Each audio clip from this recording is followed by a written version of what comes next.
Saya Sucipto selaku Staf Ahli Menteri Bidang Hubungan Antar Lembaga dan Penguatan Reformasi Birokrasi Kementerian Hukum akan membacakan keterangan Presiden atas permohonan pengujian Undang-Undang Nomor 12 Tahun 1980 tentang hak keuangan atau administratif pimpinan dan anggota lembaga tertinggi tinggi negara serta bekas pimpinan lembaga tertinggi tinggi negara dan bekas anggota lembaga tinggi negara terhadap Undang-Undang Dasar Negara Republik Indonesia tahun 1945. 1. Romawi, pokok permohonan para pemohon dianggap telah dibacakan. 2. Romawi, tanggapan terhadap kedudukan hukum legal standing para pemohon dianggap telah dibacakan. 3. Romawi, tanggapan terhadap formalitas permohonan atau dianggap telah dibacakan. 4. Romawi, pemberian hak pensiun dalam sistem hukum dan kebijakan anggaran di Indonesia.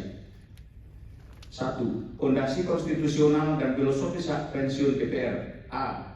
Bahwa Dewan Perwakilan Rakyat merupakan lembaga tinggi negara yang kedudukannya setara dengan Presiden, Mahkamah Agung, dan Badan Pemeriksa Keuangan, sehingga pemberian hak keuangan termasuk hak pensiun harus ditempatkan dalam kerangka kesetaraan kelembagaan guna menjamin prinsip checks and balance secara proporsional. B. Bahwa Undang-Undang Nomor 12 Tahun 1980 dibentuk sebagai rezim tunggal mengenai hak keuangan dan administratif pejabat lembaga tinggi negara, sehingga pemberian pensiun kepada anggota DPR merupakan bagian integral dari desain normatif tersebut. C. Bahwa konsep absurd yang berarti martabat jabatan, yaitu prinsip bahwa jabatan publik merepresentasikan martabat negara, mengharuskan negara memberikan perlakuan yang menjaga kehormatan jabatan termasuk perlindungan finansial pasca jabatan. D. Bahwa pemberian pensiun bukan merupakan fasilitas berlebih tetapi merupakan instrumen untuk menjaga integritas, independensi, dan bebasnya pejabat publik dari tekanan finansial yang dapat mempengaruhi pelaksanaan fungsi legislasi, anggaran, dan pengawasan. Ya, terima kasih teman-teman dan terima kasih semua advokat saya yang luar biasa. Dan hari ini sidang cuma sebentar ya, kita cuma mendengarkan tadi dari pemerintah. Saya pikir Pak Presidennya langsung yang mau datang, ternyata enggak. Dan poin-poin yang saya dengar tadi agak memberatkan sih, betul nggak sih? Agak memberatkan kami ya, tapi kita tetap optimis, harus optimis ya, karena bagaimanapun juga namanya perwakilan rakyat, kita harus berjuang untuk rakyat, gitu aja sih. Ya, ada yang lain? Silahkan. Jadi bukan memberatkan ya teman-teman ya. Ini kita luruskan. Jadi itu keterangan pemerintah pasti bela pemerintah. Pasti. Ya kan pasti bela. Tadi mengatakan membandingkan dengan biaya pendidikan dengan biaya kesehatan katanya besar. Jadi itu termasuk dalam sistem jaminan nasional. Jadi yang sejahtera mereka DPR RI. Makanya dapat pensiun seumur hidup. Makanya dapat diwariskan. Jadi kesejahteraan diwakilkan mereka. Itu yang sedang diuji. Jadi kalau keterangan tadi normatif. Tapi kita percaya dan yakin mahkamah masih tegak lurus. Betul. Tapi yang kita heran ya, kita harus melihat dari contoh yang artis itu ya.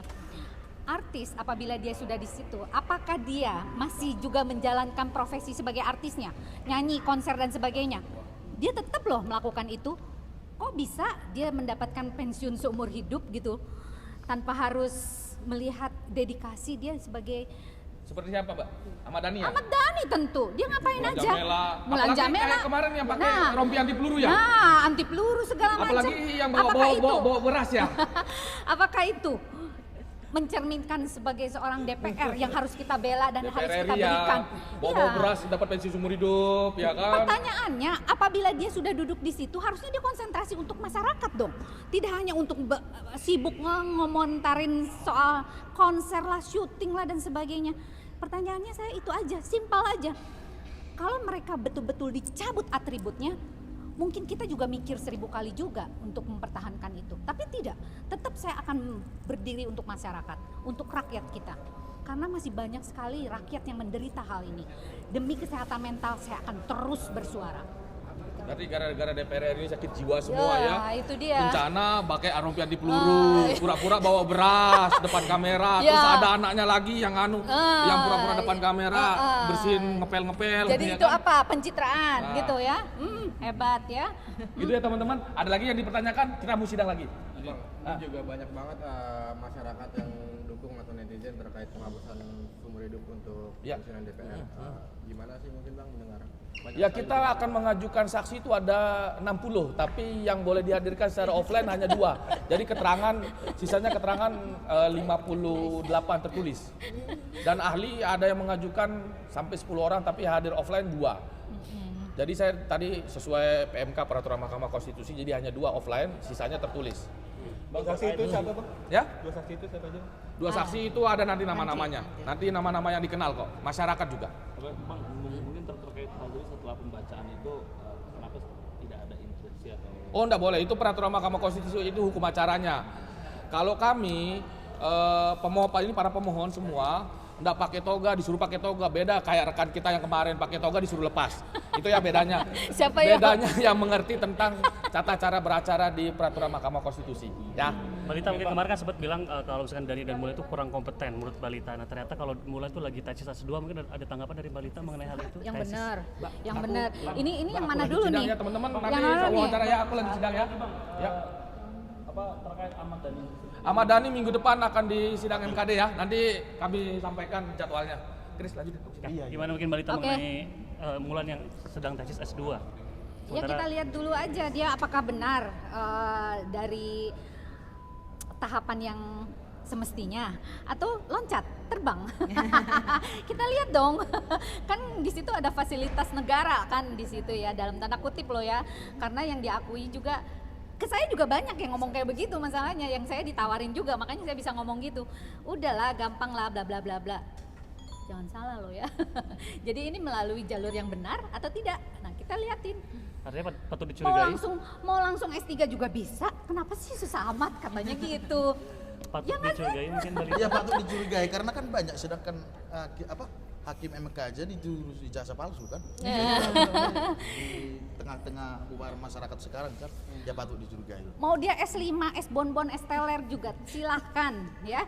Yang penting kita harus tahu dulu benarkah dia melalui jalur yang benar, berkompetensi yang baik atau tidak. Itu aja. Ya. Terkait untuk pemanggilan Ahmad Dhani sendiri besok di MKD itu. Wah, itu yang saya tunggu-tunggu ya kan, itu di luar konteks sih sebetulnya dari ini ya. Cuman memang karena yang menyangkut Ahmad Dhani adalah bagian dari Tidak terpisahkan. iya, tidak terpisahkan dari laporan kita ke MK ini, ya harus kita lawan sih sampai dia nyungsep. Harus dikawal dong ya teman-teman ya, serius ya. Targetnya apa? Iya. Hah? Targetnya buat Ahmad Dhani berarti harus apa? Targetnya harus tahu diri. Kalau dia nggak kompeten keluar, gitu aja. Ya, kita nggak usah terlalu kasar, tapi dia harus tahu diri aja. Manusia itu harus tahu diri, harus punya sadar diri dan introspeksi diri. Itu manusia. Kalau mereka tidak punya rasa itu, ya nggak usah jadi manusia. Ya, jadilah diri sendiri. Jadilah orang yang memang seperti itu. Dia egois, dia tidak bisa melihat dari empati orang lain dan sebagainya. Itu namanya apa? Itu Sama aja. Mulan Jamila juga kan targetnya buat nyungsep. Nah, nyungsep lah. itu sebetulnya suami istri layak nggak sih? Walaupun ada sih peraturannya di situ suami istri ya. Saya juga nggak ngerti nih kawan-kawan, teman-teman, ada nggak sih peraturan suami istri boleh satu DPR? Di perusahaan saya aja yang sebegitu besar nggak boleh loh suami istri datang, maksudnya satu perusahaan gitu ya. Cuman kok kenapa di pemerintahan boleh gitu, apalagi ini mewakili rakyat? Apakah nggak konflik of interest kalau kayak begini? Iya kan? Ya, justru itu yang sedikit saya sampaikan. Iya. Itu yang kita sesalkan terkait dari keterangan DPR kemarin sama pemerintah. Itu 11-12 keterangannya. Artinya apa? Nggak masuk akal gitu loh. Kadang tadi disampaikan ada 4 poin. Yang pertama itu sebagai penghargaan jabatan buat DPR. Oke, penghargaan jabatan. Kemudian pengabdian. Dan yang terakhir nih yang paling tidak logis, jaminan sosial pada anak yang yang duda. Kemudian di sini ada yang janda dan satu lagi ada yang yatim piatu. Logikanya sekarang begini. DPR dikasih pensiunan seumur hidup bisa diwariskan. Pertanyaannya yang paling logis adalah masyarakat, pemerintah itu udah lakukan apa sih dengan masyarakat gitu loh. Dan perlu diketahui bahwa pasal 13 itu bukan hanya menghapuskan pensiun. Pemerintah tadi mengatakan kalau hanya DPR itu akan menjadi diskriminasi, tapi bukan hanya di fokus pasal 13, kita pasal 17 jangka waktunya yang tidak logika gitu loh. Pensiun itu mah 20, 30 tahun, 25, ini seumur hidup, meninggal bisa diwariskan. Kan nggak logika itu. Dan kemudian terkait dengan itu menjadi pemborosan serta menjadi pensiunan itu menjaga independensi DPR dari gangguan administrasi. Pertanyaannya, lembaga paling koruptor di Indonesia paling banyak dari mana? Nah, masyarakat aja menilai. Kenapa menjadi alasan administrasi? Enggak. DPR independensi enggak kalau kita nilai. Kalau menurut keterangannya ya, banyak koruptor kok.